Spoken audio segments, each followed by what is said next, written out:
Olá, nós estamos no Laboratório de Rádio da Universidade de Caxias do Sul, um espaço destinado à formação dos alunos de comunicação social. Nosso convidado de hoje é o professor Luiz Arthur Ferrareto, pesquisador da Universidade Federal do Rio Grande do Sul. Ele nos fala sobre a convergência do rádio nos dias atuais.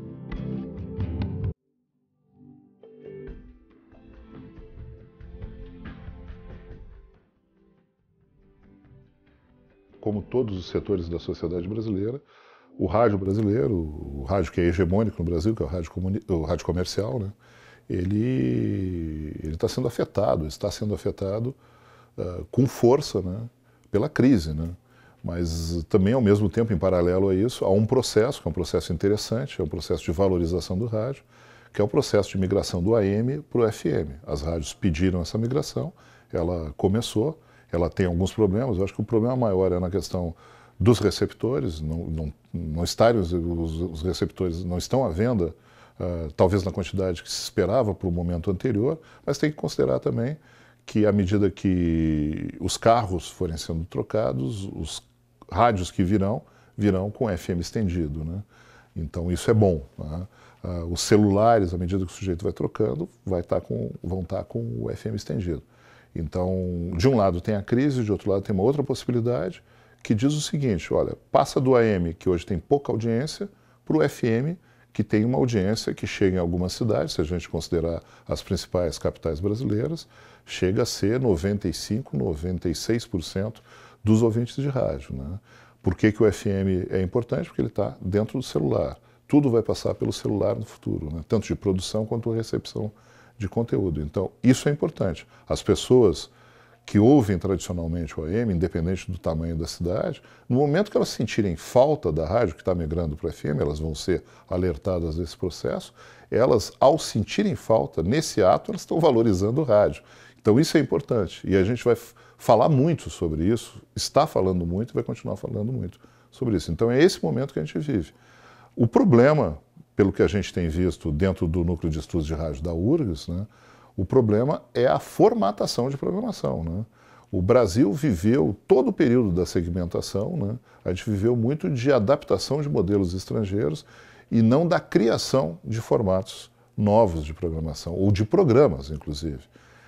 Se um programa começa a dar certo no centro do país, eu acho que o exemplo mais gritante disso durante um período foi o programa Pânico, da Jovem Pan, né? O programa começa a dar certo no centro do país, se copia o modelo, né?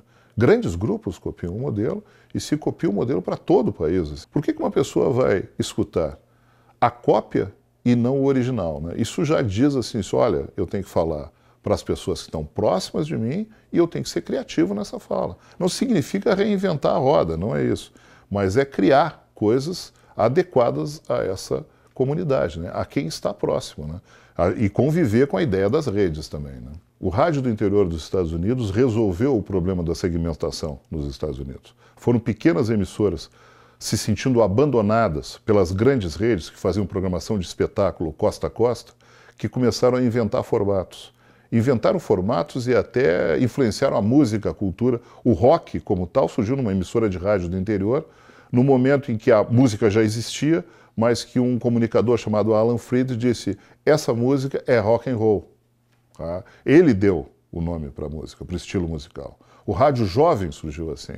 O rádio jornalismo que nós conhecemos hoje surgiu em emissoras do interior dos Estados Unidos. O Top 40, que durante muito tempo foi o modelo do rádio musical, repetir 40 músicas ao longo do dia, que são as músicas mais tocadas, as mais vendidas, ele surgiu no interior dos Estados Unidos.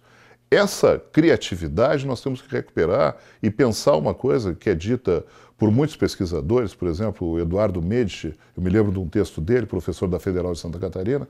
O Eduardo diz assim, nenhum modelo de rádio de outro país foi importado sem adaptação para o Brasil. A gente precisa criar os nossos próprios modelos de rádio.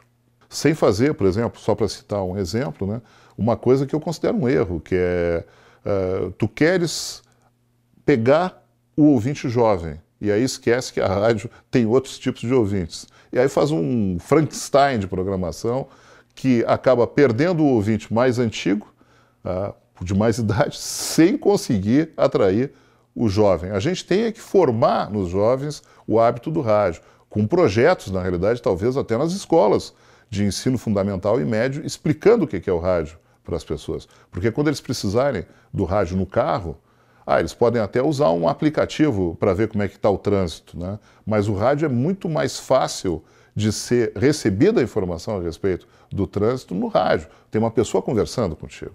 E isso é muito mais natural do que ficar ouvindo dobra para a direita, dobra para a esquerda, de um aplicativo de GPS. A gente tem conversado dentro do núcleo, né, a respeito de 3 âmbitos, basicamente, que a gente vê que tem que ser considerados, né? A gente se habituou dentro das universidades a criticar as emissoras, as coisas que a gente julga equivocadas, né? A gente se acostumou a criticar profissionais, mas qual é a solução que nós estamos dando dentro das universidades para esses problemas? Já é um problema. Então, me parece que a gente tem 3 níveis hoje que tem que ser considerados. A questão da formação, né? Essa formação vai até ao ponto de trazer as pessoas para dentro da universidade, as pessoas que fazem rádio, televisão, jornal, internet, que elas estejam dentro da universidade falando a respeito disso, né? E também, quando a universidade vai devolver o investimento que a sociedade faz nela, devolver um profissional adequado a um novo momento. Mas então, um ponto é a formação. Nesse momento, por exemplo, a gente tem que considerar um elemento fundamental no processo de produção de conteúdo, o celular. O celular hoje, quando a gente vê jornais migrando para a internet e dizendo que a redação deixa de existir, que a redação é cada produtor de conteúdo, cada repórter, cada, enfim, editor, comentarista no seu celular, né, produzindo no palco de ação dos fatos, produzindo a notícia, a gente já tem um dado que nós temos que correr atrás disso, né? Então temos um problema na formação, temos um problema no nível profissional, porque nós temos profissionais mais antigos que não se deram conta que eles precisam, num jornal eles precisam saber falar, num jornal eles precisam saber fazer vídeo, e talvez voltando para a questão da formação, talvez a gente tivesse que começar a pensar, a ensinar a partir da fala, talvez, a partir da expressão na frente da câmera, para depois chegar no texto escrito. E aí tem a questão da gestão. Tem muitos gestores que eles não estão nos anos 70. Eles estão nos anos 50. Aquele tipo de profissional, de gestor, que talvez a maior caracterização dele do ponto de vista histórico seja o Assis Chateaubriand. O sujeito que jogava meio sem planejamento, sem pensar o futuro, não trabalhava em cima de pesquisa, trabalhava muito em cima do seu feeling. Tá? Feeling é importante sentir o mercado, tá? Mas é importante também trabalhar em cima de dados, né? A gente sabe que às vezes numa rádio pequena o sujeito não vai ter disponível esses dados, porque isso também é caro, né? Mas muitas vezes essa pesquisa pode ser feita de outras formas. Tem que conversar com a comunidade, tem que conversar com o comerciante, tem que conversar com a indústria, tem que conversar com os ouvintes, né? E muitas vezes isso não é feito. E aí a gente vê coisas assim, a rádio tem que ter uma cara. A rádio não tem uma cara, ela tem muitas caras. Quando ela tem muitas caras, o ouvinte não identifica nenhuma delas, né? Acha que a rádio é mascarada, inclusive, né? Para fazer uma ironia a respeito disso, né?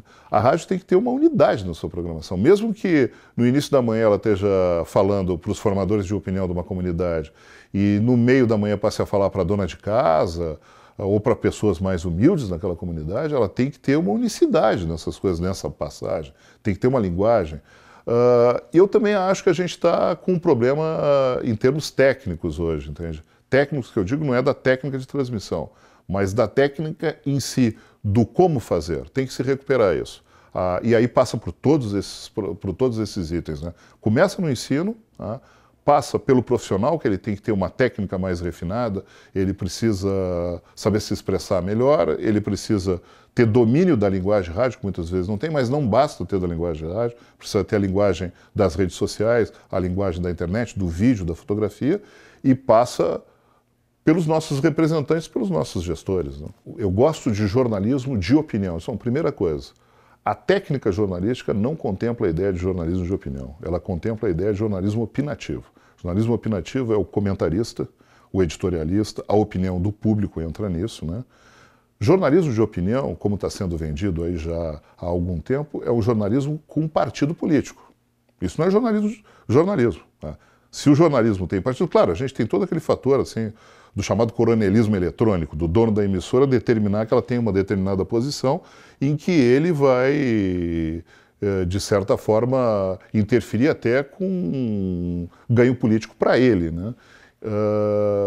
Mas eu defendo o seguinte: o jornalista é um mediador. Ele vê a realidade, ele narra essa realidade, ele descreve aquilo que está acontecendo, mas principalmente ele não pode sair da posição de mediador. Não significa que ele não possa ter opinião. Tem que ser uma opinião qualificada.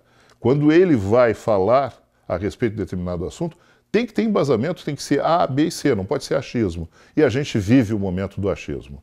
Quando a gente tem emissoras no centro do país pendendo totalmente para a direita, ou tem programas de rádio que são escolhidos por políticos de esquerda, porque ali eles não vão ser pressionados para dar uma resposta para a população às acusações que eles sofrem por corrupção. Quando a gente tem essas emissoras mais à direita fazendo o contrário, destruindo a carreira de algumas pessoas, tá?